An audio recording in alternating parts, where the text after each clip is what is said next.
kita memulai aktivitas pembelajaran, tentunya yang pertama sekali kita harus siap secara mental, secara fisik, agar nantinya materi yang akan kita dapatkan bisa kita serap sehingga bisa kita praktekkan.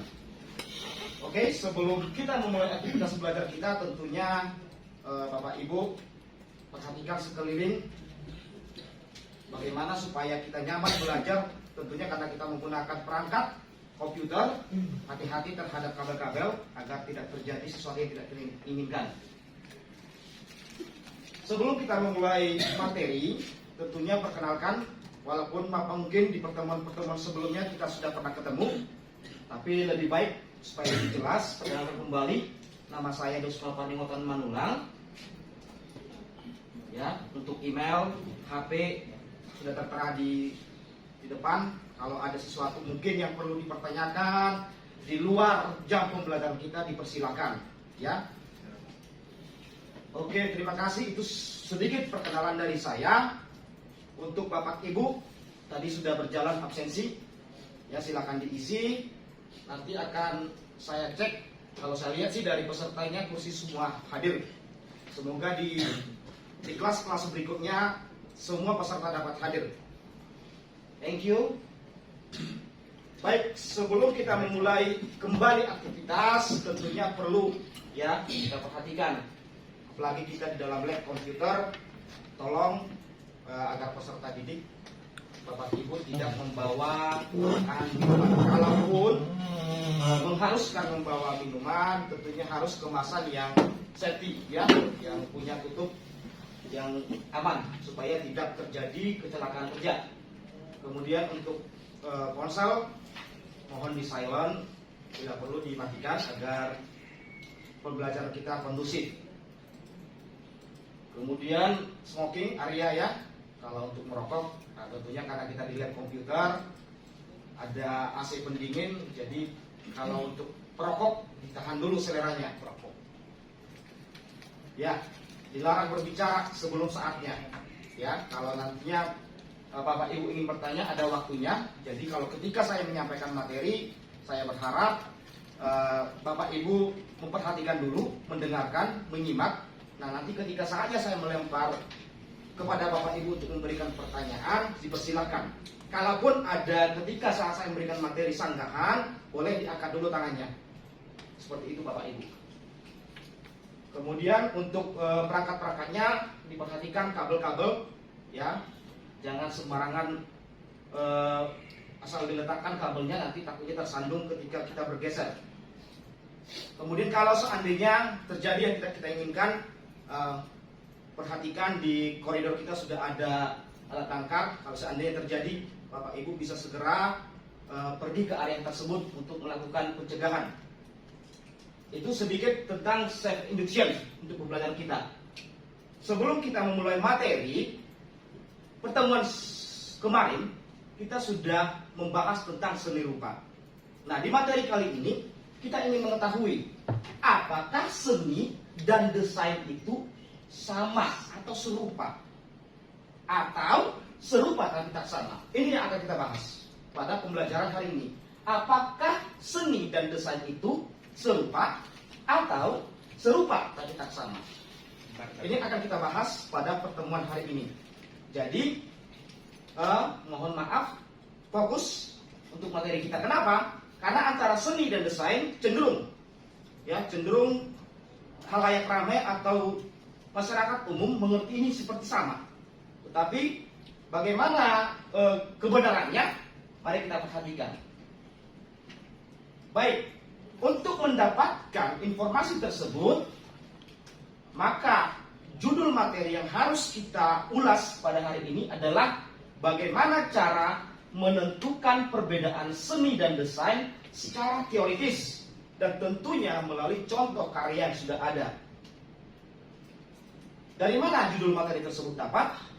Boleh Bapak Ibu lihat di pada roadmap yang ada di depan. Judul itu bukan sebatas judul yang datang atau timbul seperti itu saja. Ada alurnya, ya, di mana alurnya itu tentu kalau kita di program pelatihan sudah ada standarnya, ya. Kalau dalam proses pembelajaran ada formal dan informal. Kalau di formal, sekolah-sekolah tertentu sudah ada itu kurikulum. Nah, kalau kita non formal, ya, khusus teknis sudah ada juga yang namanya SKNI. Inilah dia. Bagaimana tadi judul micro teaching ini atau judul materi yang akan kita bahas itu didapat dari nama program pelatihan kita, unit kompetensinya, elemen, kriteria unjuk kerja hingga kepada judul. Dari sinilah urutannya. Oke, Bapak Ibu, kita lanjut. Ketika nanti kita membahas materi ini, apa sih tujuannya? Apa tujuan kita mempelajari ini? Tentunya Bapak Ibu, ketika kita mempelajari sesuatu harus ada dong tujuannya. Agar kenapa? Ya, agar nanti setelah kita dapat materi tersebut kita mampu atau tahu apa yang kita pelajari. Nah, tujuan dari materi ini adalah bagaimana kita nanti dapat menjelaskan atau cara menentukan perbedaan seni dan desain secara teoritis maupun melalui contoh karya. Itu tujuan dari pembelajaran kita. Sehingga dari tujuan tersebut kita punya manfaat. Bapak Ibu punya manfaat.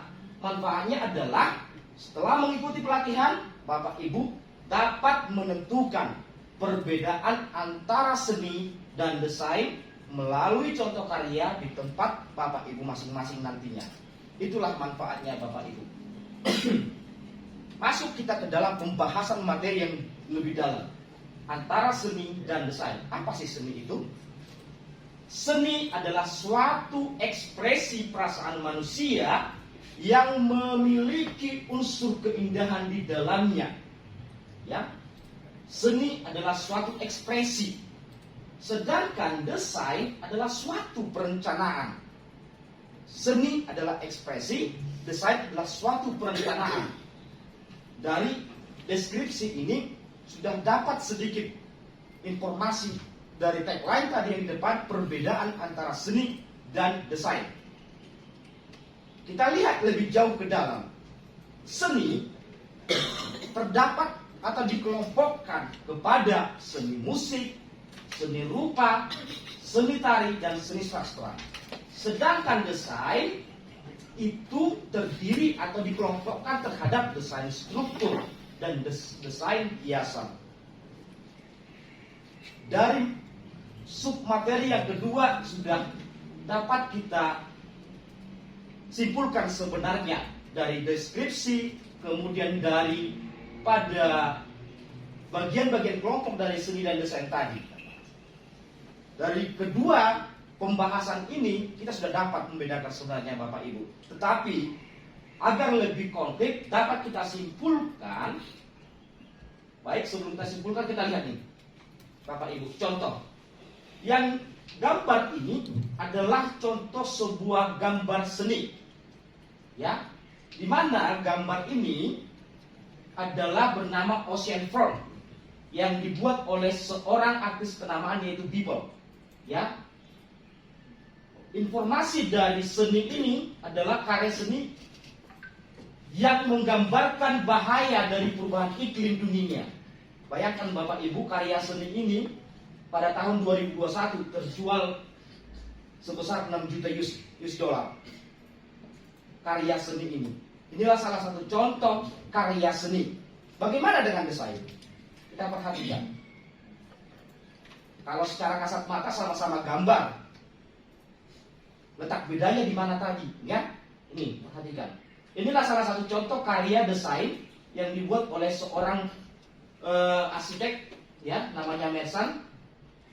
Ini juga lumayan, terjual 500.000, ya. TKO. Kalau TKO ini seperti kripto, ya, kalau Bapak Ibu pernah mendengar. Inilah salah satu contoh karya seni dan desain.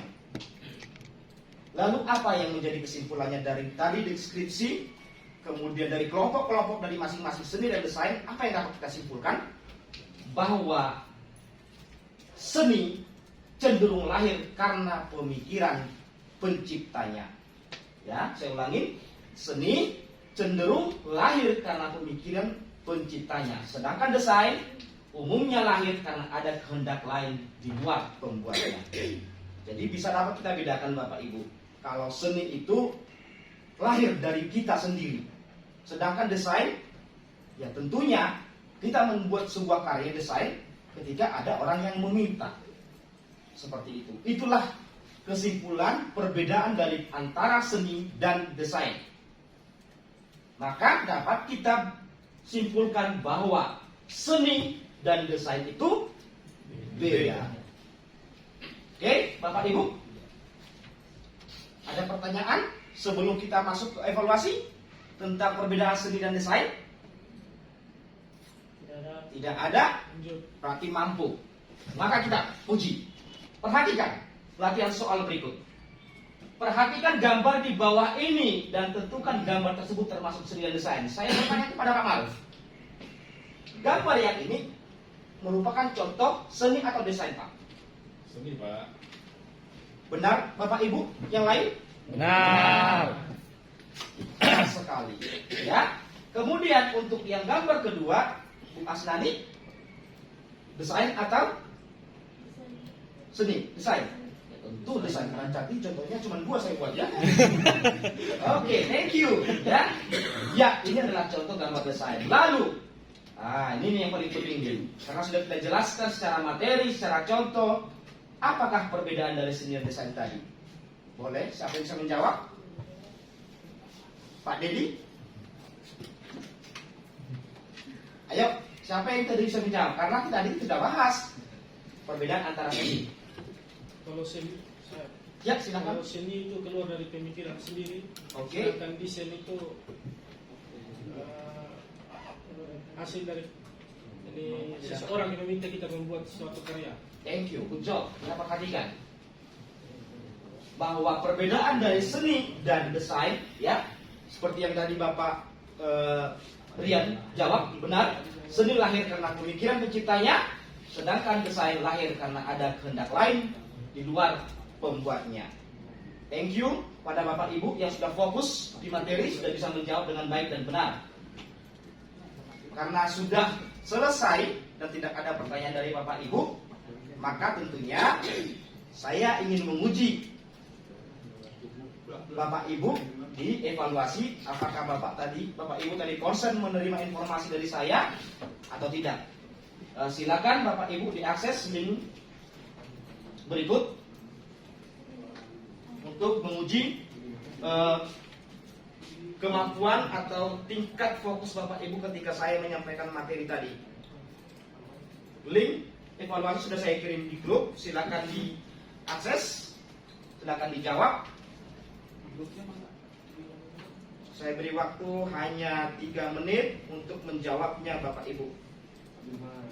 Persilakan.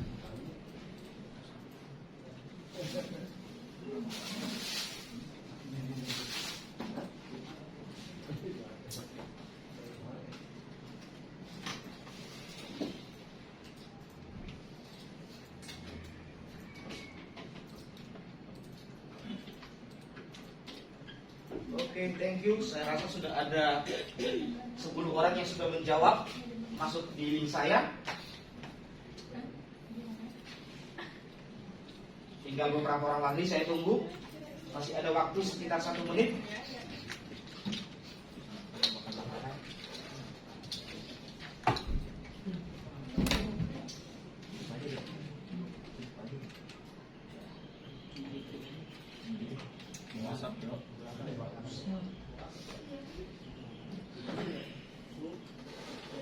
Oke, baik. Terima kasih. Waktunya sudah selesai. Linknya sudah saya close ya. Nanti akan saya koreksi. Nanti akan saya berikan informasi menilai Bapak Ibu di pertemuan berikutnya. Untuk tugas Bapak Ibu di rumah ya. Perhatikan, tolong diperhatikan ke depan. Tugas untuk Bapak Ibu untuk pertemuan berikutnya, mohon dicari informasi desain grafis atau DKV di internet ya, sudah banyak internet, lalu dirangkum. Ingat, dirangkum bukan copy paste ya. Copy paste keseluruhan, dirangkum, ambil poin-poin intinya, lalu Bapak Ibu rangkum di aplikasi Microsoft Word, ukuran kertasnya A4, simpan dengan format file seperti ini. Lalu nanti tugasnya Bapak Ibu kirim ke email saya. Silakan dicatat dulu email saya. Ingat, batas pengumpulannya nanti sampai jam 12. Dapat dimengerti Bapak Ibu? Ada yang mau ditanyakan tentang tugas yang akan dikerjakan? Tidak ada? Tugasnya kelompok Pak ya. Secara individu Pak. Secara individu. Oke, kalau tidak ada, thank you. Pertemuan kita hari ini, sampai jumpa besok. Semoga besok Bapak Ibu siap untuk menerima materi yang baru. Dan tentunya saya harap juga semua hadir untuk besok. Terima kasih. Selamat pagi. Baik.